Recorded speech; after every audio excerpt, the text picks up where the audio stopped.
Senhor presidente, senhores deputados, senhoras deputadas, população brasileira que nos acompanha, a bancada do Partido dos Trabalhadores, senhor presidente, vai encaminhar um voto favorável à PEC. Entende a importância da PEC e acompanhará o destaque do PSOL com relação ao artigo 9º, para que nós possamos garantir total transparência e a utilização desta PEC para criar qualquer tipo de privilégio ou vantagem para o sistema financeiro. Mas eu quero, senhor presidente, aproveitar aqui esta noite para dialogar com o povo brasileiro. Nós estamos, senhor presidente, diante do maior desafio que nós já vivemos nos últimos anos. Talvez a nossa geração, senhor presidente, a nossa geração não se depare com um desafio de tamanha proporção. No início do mês de março, esta epidemia já tinha atingido cerca de 92 mil pessoas no mundo e ontem ultrapassou mais de 1 milhão de pessoas. A cada dia que passa, as informações são assustadoras.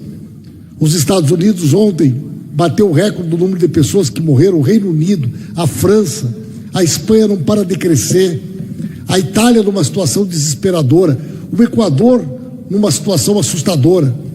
E o mundo inteiro, senhor presidente, o mundo inteiro busca de maneira coletiva e consciente criar as condições para que esta epidemia possa ser enfrentada, tanto do ponto de vista das questões sanitárias, das orientações da Organização Mundial da Saúde, mas fundamentalmente também com relação à questão da sobrevivência das pessoas, da manutenção do emprego e do apoio, especialmente às micro, pequenas, médias empresas, trabalhadores autônomos de uma forma geral, que precisam sobreviver para enfrentar essa pandemia. Em todo o mundo, senhor presidente, o que nós assistimos são governantes de diferentes orientações políticas. No Reino Unido, na Alemanha, na França, nos Estados Unidos, são totalmente distintas as orientações, mas todos eles têm uma visão clara. Diante desta pandemia, cabe ao Estado um papel insubstituível de garantir as condições de saúde para o seu povo, mas também as condições de sobrevivência das pessoas e da manutenção dos empregos. Ocorre, senhor presidente, que no mundo inteiro existe uma única voz que caminha em direção contrária. Não há nenhum outro líder político do mundo que venha a público e diga, como diz Jair Bolsonaro, isto é uma gripezinha, isto é um resfriadinho, brasileiro é diferente, brasileiro cai no esgoto e sai caminhando, isto é uma histeria. Senhor presidente, senhores deputados, senhoras deputadas, talvez na história deste país não exista um outro fato tão grave, não exista tanta responsabilidade em cada palavra de um presidente da República como são as palavras de Jair Bolsonaro. Bolsonaro é um irresponsável, Bolsonaro é um genocida, Bolsonaro, com seus exemplos e a sua postura, incentiva o povo brasileiro a desrespeitar todas as orientações da Organização Mundial da Saúde. Eu pergunto a vossas excelências, é verdade, nós sabemos que não é possível que todas as pessoas fiquem sem trabalhar, algumas pessoas precisam trabalhar, mas tem que ser feito um esforço extraordinário para que as pessoas possam ficar em casa. Agora, o que vai fazer um cidadão que assiste o ministro da Saúde falar uma coisa e no outro dia vê o Bolsonaro passeando numa padaria, coisa que ele nunca fez, depois vai no mercado, depois vai numa feira? Que mensagem ele pretende passar ao povo brasileiro? Cada dia, senhor presidente, ou é ele ou é os filhos divulgando fake news, mentindo para a população, trazendo informações equivocadas e passando a vergonha de ter publicações apagadas no Facebook, no Instagram, em todas as redes sociais, no Twitter. Lá está o carimbo. Aqui é proibido divulgar mentira as fake news dele e dos filhos todos os dias sendo apagadas. E por que, senhor presidente, a credibilidade do presidente está derretendo no país? Por uma razão muito simples. Enquanto ele estava dizendo as suas bobagens, as suas atrocidades, as suas imbecilidades, mas isso não afetava a vida das pessoas, mesmo aqueles que votaram nele olhavam com uma certa desconfiança, mas achavam que era necessário, um mal necessário. Mas hoje as pessoas se deram conta que na realidade o que está em jogo é a vida delas, é a vida das pessoas que elas querem bem, é a vida das pessoas que elas amam. E a cada dia que passa, cada vez que o Bolsonaro abre a boca, cada vez que os filhos dele abrem a boca para prejudicar o povo brasileiro.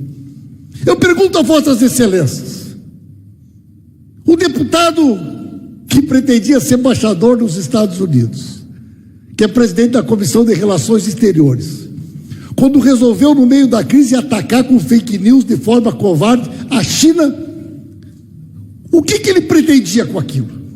Ajudar o Brasil? Ajudar o povo brasileiro? Abrir canais de negociação para que nós pudéssemos ter apoio da China? Melhorar as relações comerciais para, quem sabe, o Brasil ser prioritário das relações da China nesse momento? É evidente que não.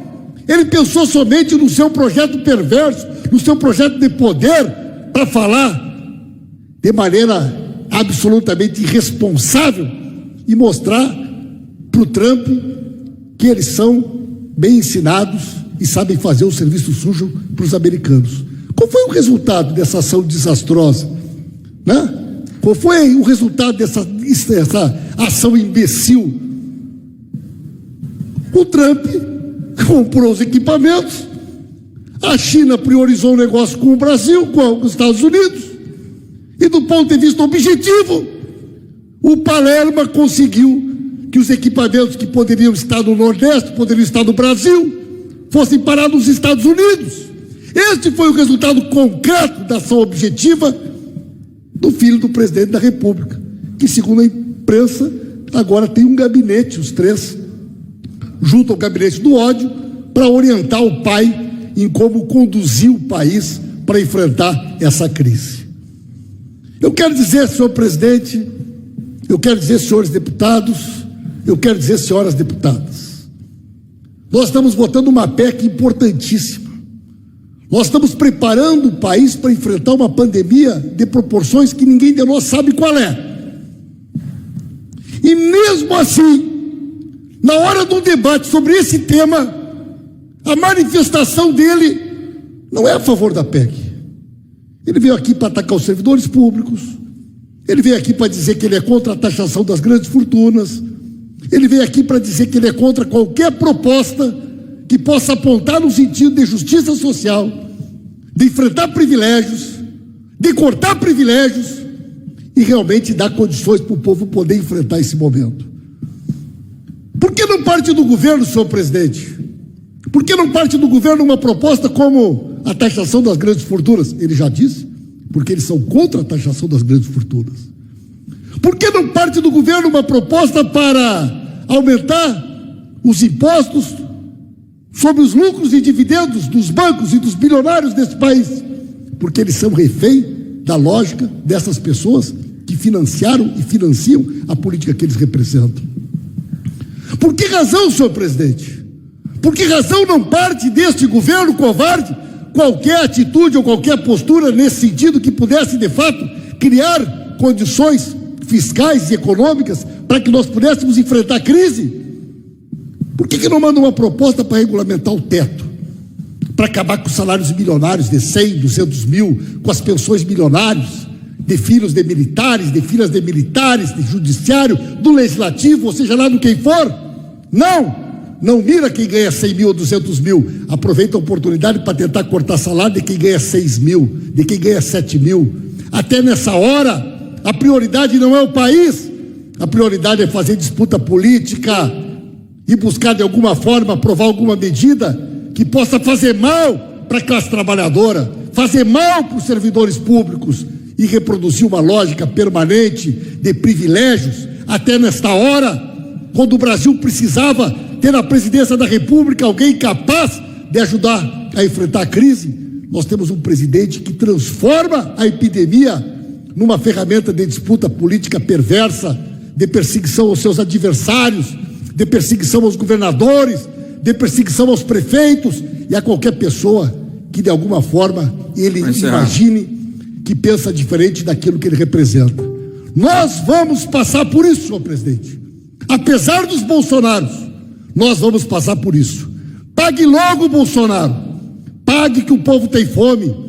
Pague logo. Deixe de ser covarde. Você foi rápido para dar dinheiro para os bancos. Você é covarde. Você é um puxa-saco dos Estados Unidos. Você fala grosso com o povo brasileiro e fala fino com os Estados Unidos. Você nos envergonha, Bolsonaro. Obrigado, mas o Brasil vai passar por isso.